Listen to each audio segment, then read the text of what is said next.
Yo, yo, yo, yo, it is your boy 2x2, and welcome back to the gaming news.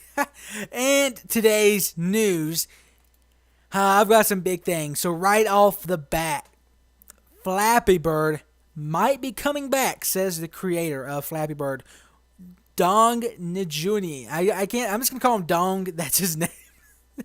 But he said that he's thinking about bringing it back to the phone, Android, iPhone, the Apple market, whatever. He's bringing it back to the phone. So, this is good news because a lot of people's, missed it. They didn't download the game. I have the game downloaded on my phone, my tablet, so I'm good. I could sell it right now for $10,000 or whatever.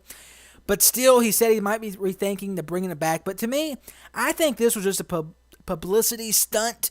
I mean, come on, the guy was pretty selfish right from the start, taking it off.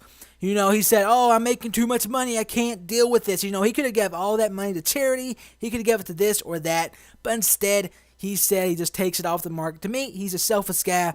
And the same thing, just bringing it back like that after a couple months or month or something like that, a couple weeks or whatever. I think it's just a selfish part on his behalf. But hey, that's that guy. That's what type of guy he is. So there you go. Flappy Bird will be coming back. It's going to be coming back pretty soon. I don't know how long, but still, there it is. The next bit of news. Back in 2012 at the E3, Watch Dogs was revealed. Now, Ubisoft Montreal said it was way too early, and they was saying that back in the day. They said we don't want to unveil it this soon, but the Ubisoft said we're going to do it. We're going to do it right now. Ubisoft Montreal is just another studio of Ubisoft, all the different ones. They said they didn't want to do it, but they did it anyways. And to me, I'm going to agree with Ubisoft Montreal. I think it was way too early to show gameplay of Watch Dogs because right now it is 2014 and the game is not going to be released for another 3 months. So this is something wrong with Ubisoft. They unveil their games so early. They made a huge mistake with Ghost Recon Future Soldier. Unveiled it years before it was released, and after it was released, it lost all of its momentum. It lost all of its pizzazz or whatever you want to call it, and the game just flunked hugely. It was a great game, but they didn't release DLC for it. They didn't do nothing for the game. It's like Ubisoft makes these games, they just postpone them for such a long time, and that's a huge mistake by any developer. Is unveiling a game too early and also not making the game workable or even playable by the time it's released. And that's just a huge mistake on any developer's part. So I hope Watch Dogs will be good. Hope it ain't a big mistake on Ubisoft's part, but still, we just got to wait and see. And another huge piece of news, an Xbox Achievement Hunter has reached 1 million gamer score. He is the first ever to reach 1 million gamer score exactly, and it's pretty cool indeed. His name is, what is his name? Stallion 83, I think that's his name. So good job, Stallion 83. You just reached 1 million gamer score on the Xbox achievements, so that is pretty cool. Took a while, but still he did it. The next bit of news, Elder Scrolls Online, they said they will justify the monthly subscription fee, which is a lot of money. I'm not going to be getting the game, but still it's a lot of money.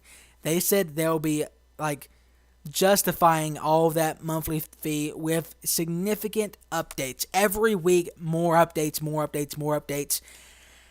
I still don't think this is a smart idea from Bethesda or whoever's making the game. I don't think it's a smart idea at all. Again, this is what's wrong with developers. They're getting ahead of themselves and they don't think clearly of what's going to make them the money.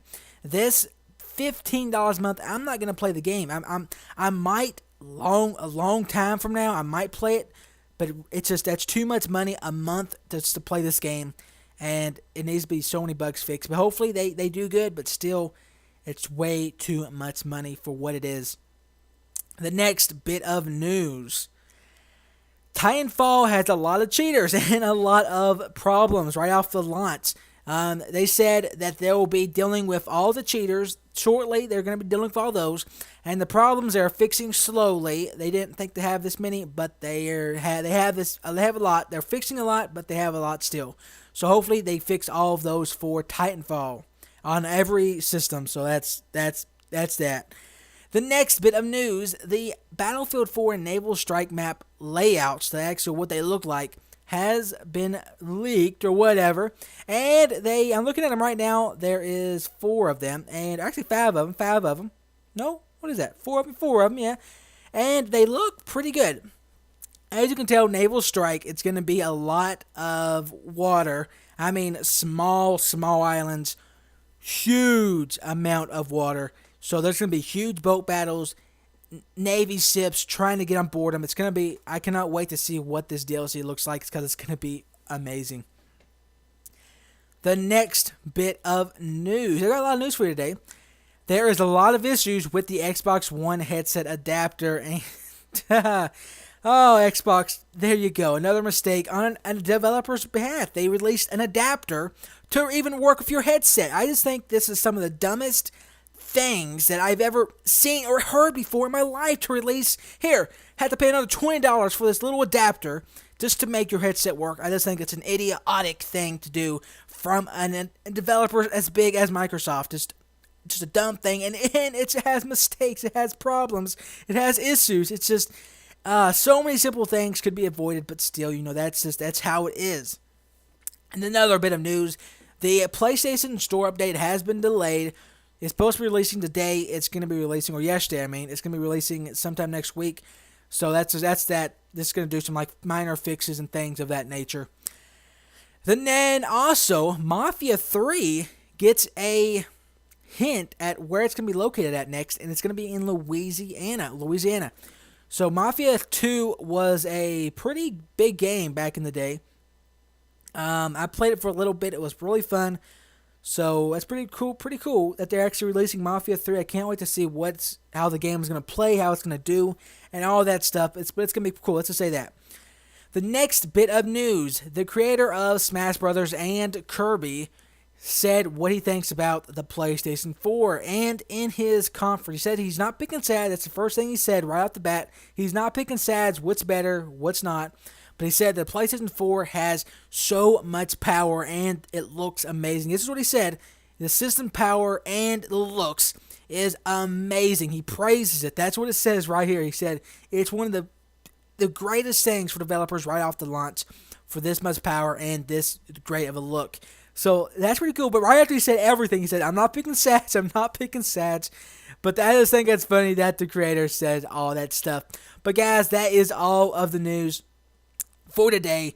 Flagbird's coming back, and all the other news. As said, so much news. I just want you guys to enjoy the news. But if you did, drop a like down below. Subscribe for more to stay tuned for the next video. And as always, this has been 2x2, and take care.